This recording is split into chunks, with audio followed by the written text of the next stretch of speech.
Onivia, League of Legends highlights. Still suck. Still 0. That's perfect. Yup, we're in there, baby. But one champion who doesn't suck is Silas, and he is the final pick of the draft here for C9. Diplex gonna pilot that one into the victor of a Blaze Off. You know, much more concerning. He is more susceptible to the ganks. Of course, he does still have cleanse, but could be pretty dicey. And they're gonna look for a Blaze Olive. Diplex goes in, flash into the twisted advance, Bramble smash for the first blood. But Blabber will die in response as the gravity well from a Blaze Olive's victor locks Blabber down long enough for Kimby Really to punish him on the exit from that trade. Diplex going in for the dive. Solos out a Blaze Olive.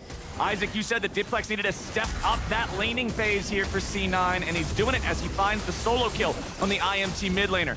Now Kenvi under pressure from Blabber and Sven. He's got Fleshy nearby. Oh, if Diplex hit that game, and it was 86 to 81 CS, right? So they are farming nearly perfectly on that bottom side. There. If Kenvi can get something, it'll be worthwhile. Goes over the wall, goes to the ulti, flash out from Blabber. So Summoner Spell for Summoner Spell back in mid. Diplex versus a Blaze. A Blaze getting the better of him here at the start. Diplex low. Fleshy coming around to try to help him. Diplex stealing away the Ash ult, but it won't matter. Immortals tie up the kills 2-2. Back up in the top side. Kenvi wants to get away, but Sven has given the wild growth over to Blabber. Kenvi escapes back down to his own support. He won't be killed. Hasn't really been able to make it happen. Fleshy was spotted there. So I guess just showing us that, but unfortunately, Fleshy, Berserker, which is really not what you want. And yeah, he just walks in. Yeah. There's a ward in the Pixel Brush, spotted by this ward. So Berserker just waits. Season coming over, Ash ult cleansed out, and yeah, there's no need to use barrier. No shot you're gonna live. They even had White ready when they would immediately want to use it. 3, 2, 1. Yeah, it's not like they were immediately under pressure and Immortals were walking to chunk someone down, then all of a sudden they just walk into the river, grab honey fruits, walk right back. Now you're the one who's actually really being pressured, and Fudge getting very aggressive. Yeah, flexing a bit here on Tactical, who's got to be careful. Tactical and Fleshy both lost half HP to Fudge, and he just goes right back in looking for the kill, but he doesn't quite have the damage he needs to find it. Flashes back away as Sven keeps trying to support him, and Fudge grabs the kill on Kenvi. Now Tactical stuck in the alcove, and he's going to be the last man alive. It's a double kill over to Fudge. It's a triple kill over to Fudge. Spin that thing all the way around, a triple kill. He was really kind of just flexing on him. They walk forward, they start autoing him, he jumps in on one, he chunks him out, then Tactical walks forward, starts autoing him. Maybe they were just saying, bait them in, but oh god. That one landed, that Ash ult landed. Bro, not really, but I guess. It's still in the bucket. Fudge gets slammed up into the wall here. Kenvi swoops in, but with Blabber ready to fire off his ulti, Immortals know they're not really gonna find him here. Arrow hits from all the way down in mid lane. All right, Fleshy with a nice response.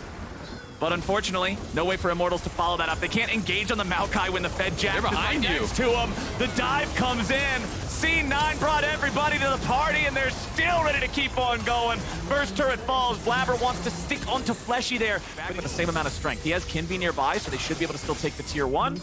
And that will try to bring the game back a little bit closer, but for everything they take, Cloud9's looking for something else on the other side of the map. Blabber fires off the Maokai ult. Yes, it will connect onto Revenge, but it connects too late. He's too far behind his own lines. They don't want to pursue this and overcommit. Instead, they'll fall back to the tier 2, work to take that one out. Sven flashing away from the arrow of Fleshy. Minions will do enough damage to take down that You know, Blabber was always there helping him out when he needed his lane to be fixed, and then gets that triple kill down on bot side, gets 2 kills when they look for those dives on top side. Got Cloud9 in a position that is anything but challenging right now. They're in total control of Summoner's Rift. Fudge has no fear whatsoever of anyone. The cooldowns on the abilities get pretty low as that ability haste gets stacked. It's why I wanted to bring up the point about the Frozen Heart. By the time he ends the counter-strike, it's only 5 seconds away from happening again. Revenge can't do anything. Guaranteed, and you'll just die. So checkmate pretty much in this situation here. Yeah. Immortals not going to be able to answer bot, not going to be able to answer Baron. They're going to try to run down here and see if they can catch Fudge, but yeah, they want to dogpile him. They realize that's about the only chance they have. Tactical pops the Sivir ulti there. With Kenvi providing the CC, Fudge is going to have... Nope. Nope. Wait, hold on. Fudge might just be able to... Never mind. It's close. Never mind. I thought for a second he was going to try to get all the way away, but then he just went back in instead, tried to fight it out. Yeah, burst damage. And he's just really facilitating his carries. He knows this game is not about him. Well, we've got the teleport showing up down here in bottom lane for Fudge, who will lead the charge. And there's the follow-up from Blabber for some of the CC out of the Maokai ulti. Fudge dropping the counter-strike on top of everybody, but he will be killed. Immortals are able to fall back and focus fire the Fed player on C9 and take him out.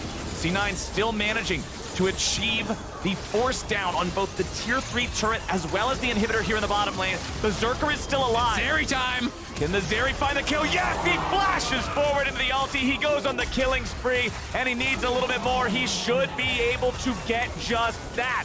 He'll pick no contest.